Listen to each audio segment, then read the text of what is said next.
Hello friends, good evening all. Evening అయితే tea time అయిందండి. నేనైతే టీ పెట్టిస్తున్నాను. కొంచెమే టీ తాగుతాం మేము ఈవినింగ్ అయితే. ఆ, అయితే మంచిగా టీ టీ తాగుకుంటూ ఒక మంచి సినిమా అయితే చూస్తున్నారు మా ఆయన అయితే. ఆ, అదేనండి చావా సినిమా. ఈ చావా సినిమా గురించి చాలామందికి తెలియదు అనుకుంటా. ఆ సినిమా అయితే చాలా మంచి సినిమా అండి. హిస్టరీని రిప్రజెంట్ చేసే సినిమా. ఛత్రపతి శివాజీ మహారాజు అని తెలుసు అందరికీ. వాళ్ళ యొక్క కొడుకు ఛత్రపతి సంభాజీ మహారాజ్ అంట.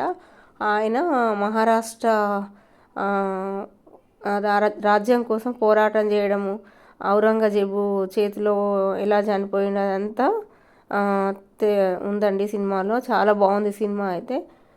తప్పకుండా అందరు చూడండి. మంచి సినిమా. ఇలాంటి సినిమాలు రేరు రావడం. చాలా బాగుందండి సినిమా మాత్రం. ఓకే.